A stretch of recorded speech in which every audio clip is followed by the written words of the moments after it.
Na aula passada, nós vimos sobre os 7 gêneros literários que a Bíblia tem e a importância de estudar cada um deles para que nós possamos interpretar a Bíblia de forma correta, entender o que o autor quis transmitir de informação. Então, hoje, nós iremos iniciar de fato a leitura da Bíblia no livro de Mateus, capítulo 1, versículo 1. Amém? Bem-vindo ao meu canal Fortes, Fortalecimento Espiritual na Palavra de Deus. Meu nome é Afonso. E se você tem alguma dúvida que vai surgir durante esse curso, me escreva lá no Instagram, no @célula Ametur. Eu tenho uma célula da videira que chama-se Ametur. Então, pode escrever lá para mim no @célula Ametur e eu responderei assim que puder. Amém? Então, vamos iniciar. Livro de Mateus, capítulo 1, versículo 1 e 2. Diz assim: registro da genealogia de Jesus Cristo, filho de Davi, filho de Abraão. Abraão gerou Isaac, Isaac gerou Jacó, Jacó gerou Judá e seus irmãos. Antes de continuarmos, é importante responder a pergunta: por que a genealogia de Jesus começa de Abraão e vem através do rei Davi? Por que isso é relevante?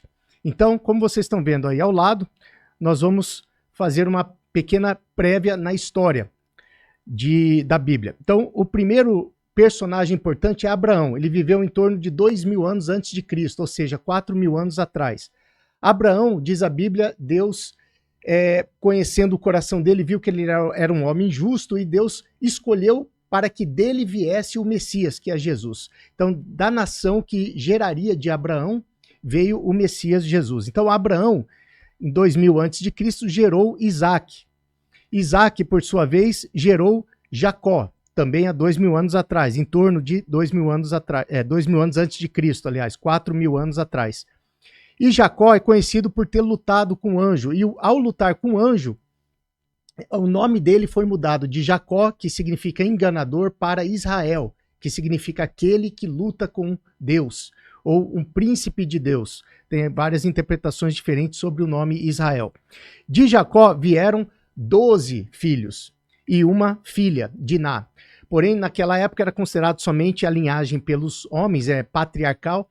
Então, dos 12 filhos de Jacó vieram as 12 tribos de Israel.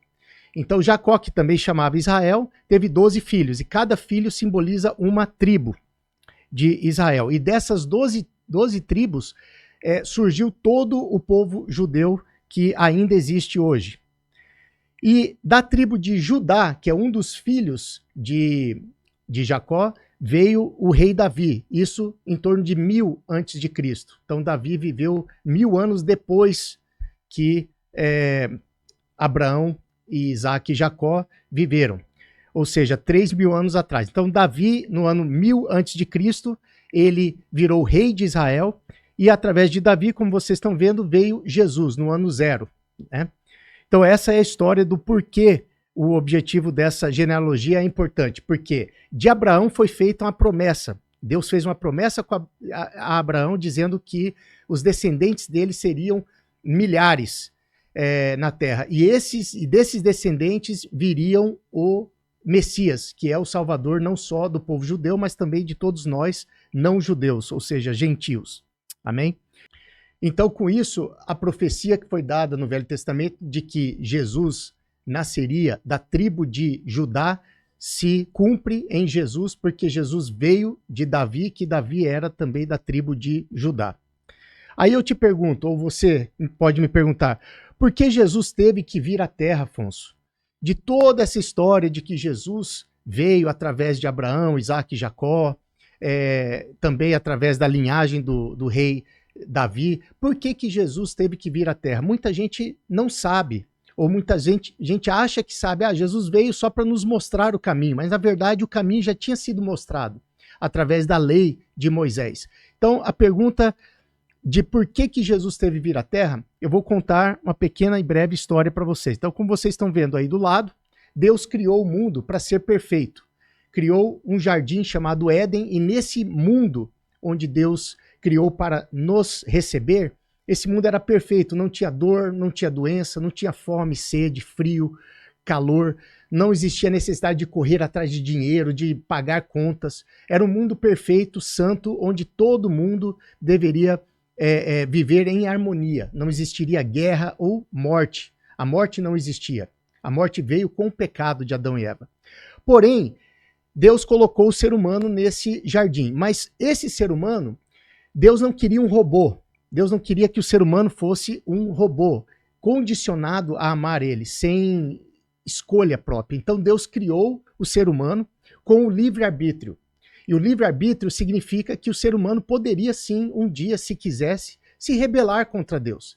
Porque é como você hoje ama a sua esposa e você pegar ela e trancar ela em casa, não deixar ela sair e obrigar ela a te amar, a cozinhar para você,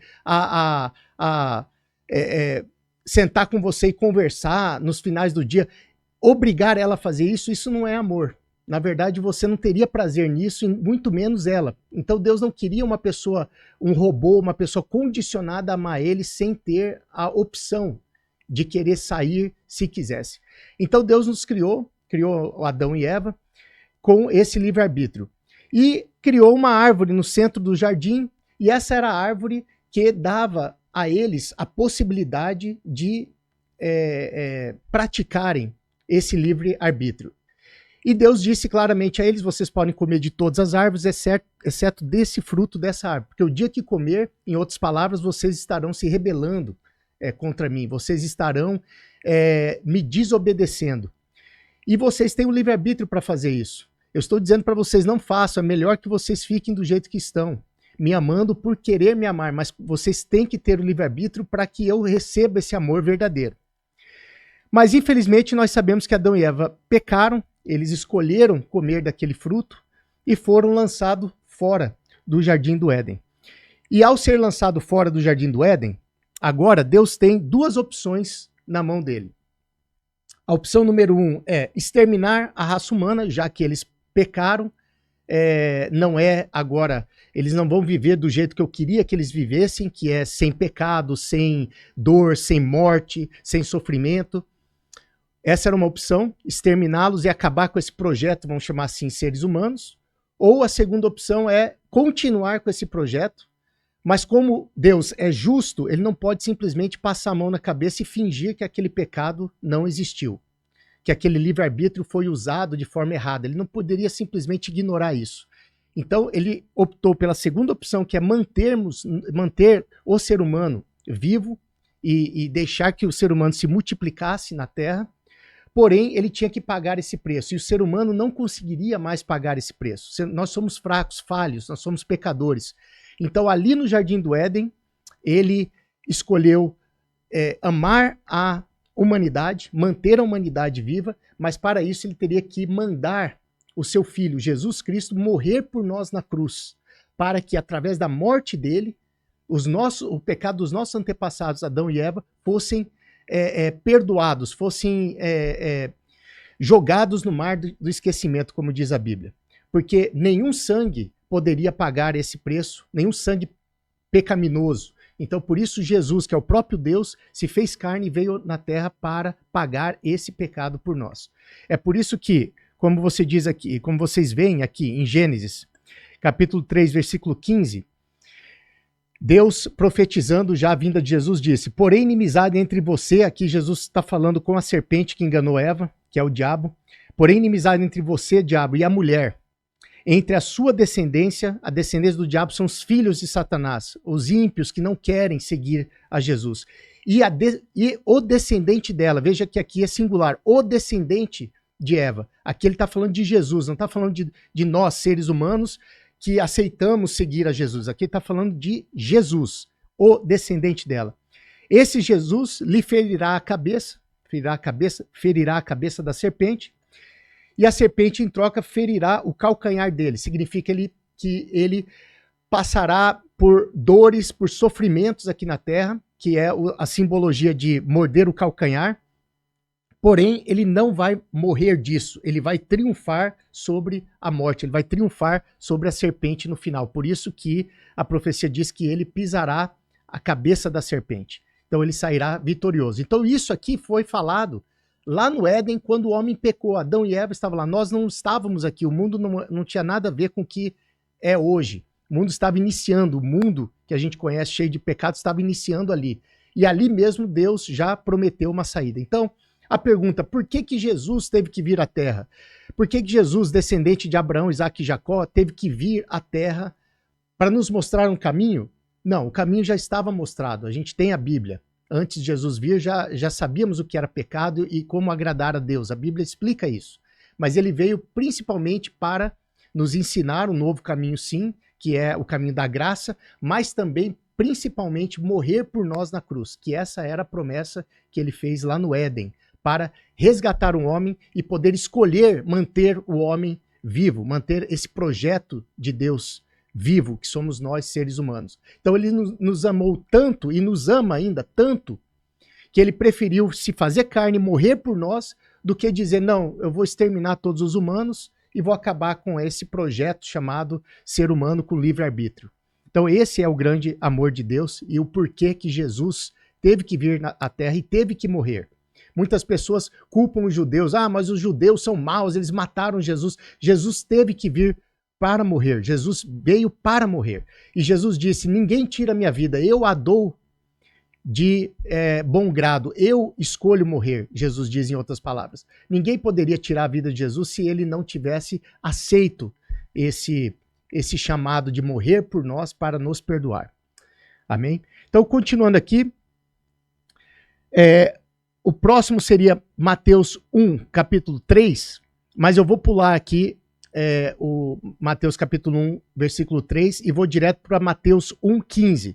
Por quê? Essa parte de 1,3 até 1,15 é apenas nomes sendo citados de genealogia para provar que Jesus, para provar que José e Maria vieram também da tribo de Judá, conforme a profecia mostrava. Então, Jesus nasceu dessa família de Maria e José, tanto os descendentes de José quanto os descendentes de Maria eram descendentes do rei Davi. Então aí se cumpre a profecia no Velho Testamento que diz que Jesus iria ser descendente do rei Davi e vindo da tribo de Israel. Amém? Então, continuando aqui no Mateus capítulo 1, versículo 16, diz assim, e Jacó gerou José, aqui já é o final da genealogia, e Jacó gerou José, José era marido de Maria, da qual nasceu Jesus, que é chamado Cristo. Se você ler lá a genealogia inteira, nesse capítulo 1, você vai ver que lá fala, fulano gerou Ciclano, Ciclano gerou Beltrano.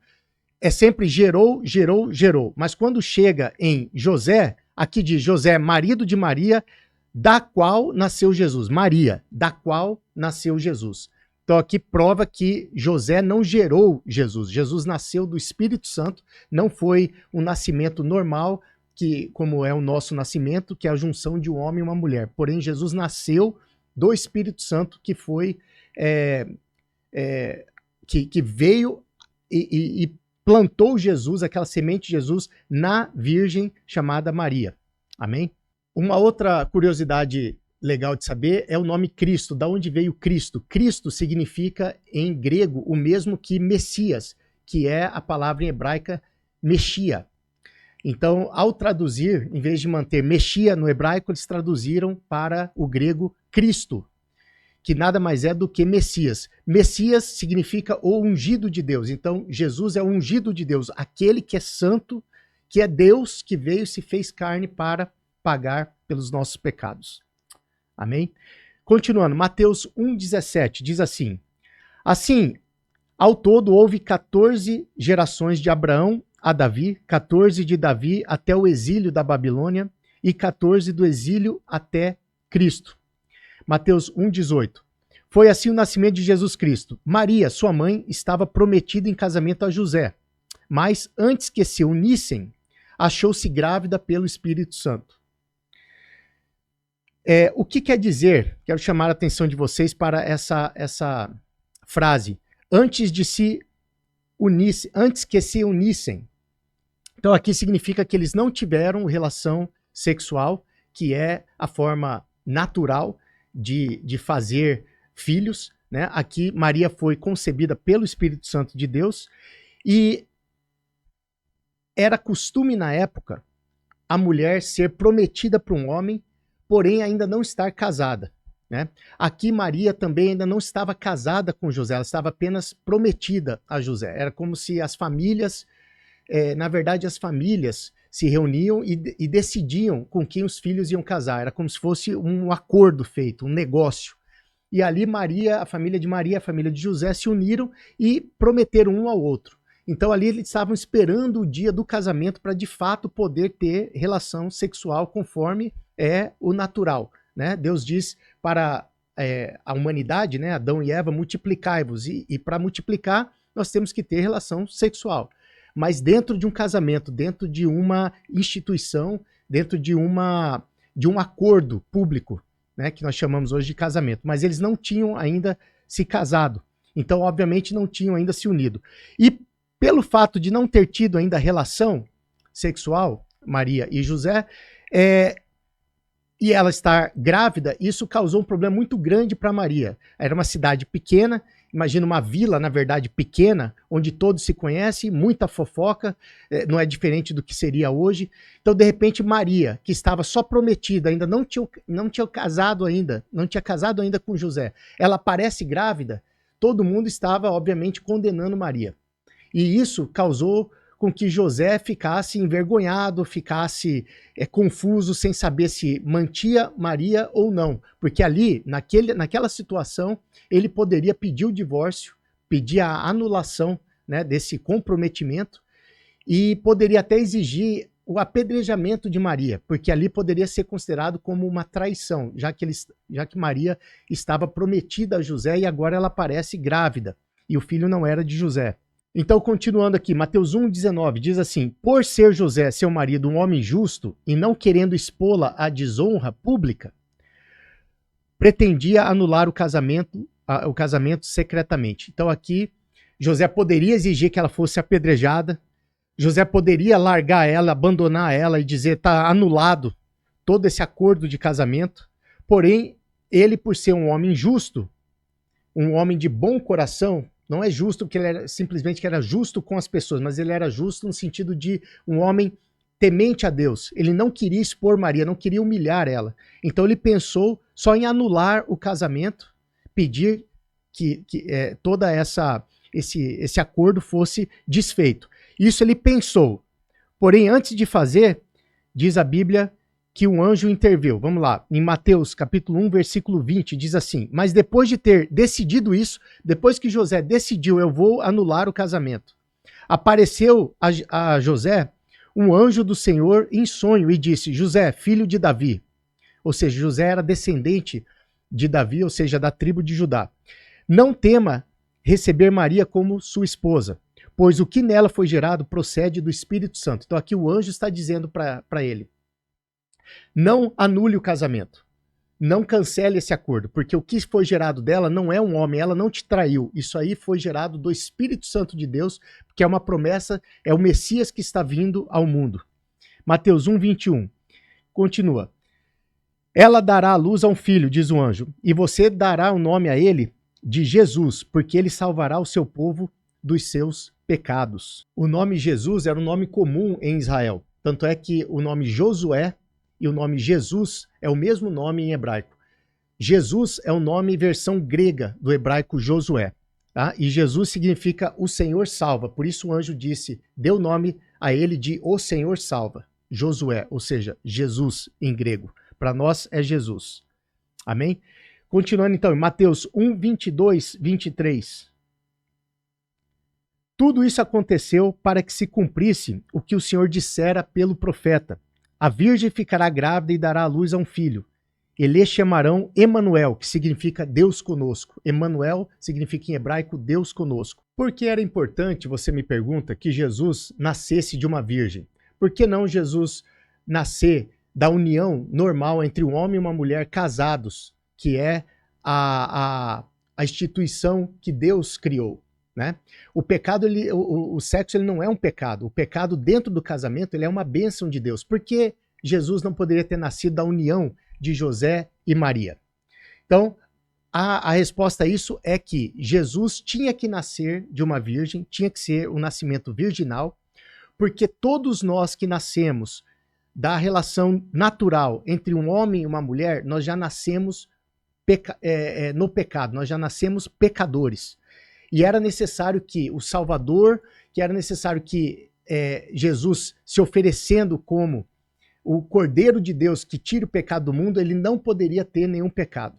Ele teria que ser um homem perfeito, sem pecado. Então, para isso, ele tinha que nascer de uma virgem. Ele não poderia ter nascido da união normal, que não é pecado, da união do sexo entre o homem e uma mulher dentro de um casamento. Por isso que ele teve que nascer de uma virgem, porque ele veio com o propósito de morrer por nós e nos salvar dos nossos pecados. E para isso ele tinha que ser imaculado, ou seja, sem nenhum pecado, sem nenhuma mancha, sem nenhum defeito. E o pecado, ele é um defeito que a gente já nasce com ele, porque nós somos descendentes de Adão e Eva. Aí você talvez me pergunte, o nome do Salvador não era para ser Jesus? Por que que aqui na Bíblia diz que o nome dele ia ser Emanuel? Como nós, na vida hoje em dia, nós temos também vários nomes. Você pode ser chamado de pai, ao mesmo tempo você é chamado de filho, e ao mesmo tempo você é chamado de neto. São títulos que nós recebemos durante a nossa vida, que acabam sendo também parte do nosso nome. Então, Jesus, Deus, ele tem vários nomes também. Jesus, que é Deus salva, Emanuel, que é Deus conosco, Jeová Jiré. Vamos ver aqui alguns nomes que a Bíblia mostra que Deus se intitula. Senhor dos Senhores é um dos nomes que aparece no Velho Testamento. Elohim, Elohim é hebraico simplesmente para o nome Deus. Elohim significa Deus. Deus também pode ser chamado de El Shaddai, que é o Deus Todo-Poderoso.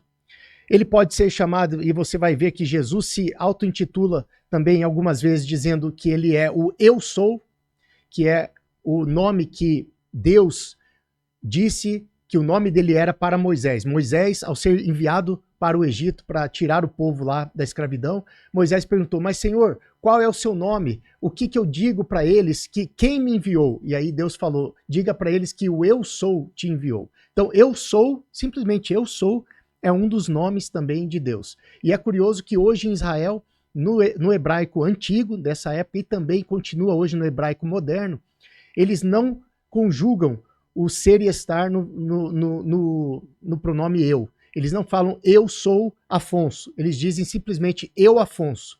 Eles cortaram do vocabulário dele o sou, o eu sou, justamente porque esse é um dos nomes de Deus. Então, em reverência a Deus, eles não têm isso hoje no alfabeto hebraico.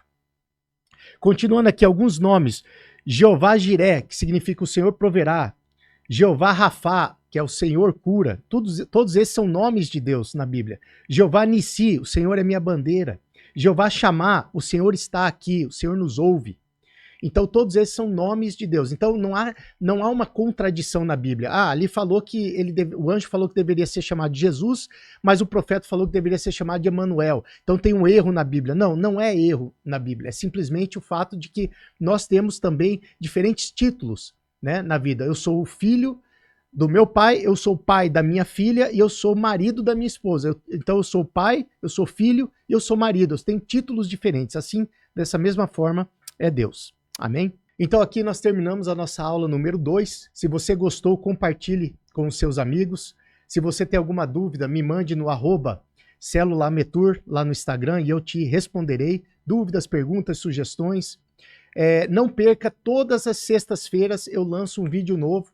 Então fique prestando atenção, nas sextas-feiras você vai receber um vídeo novo. E para isso, se você ainda não está inscrito, se inscreva, assine o sininho para não perder nenhum dos nossos vídeos. Te vejo então na aula de número 4.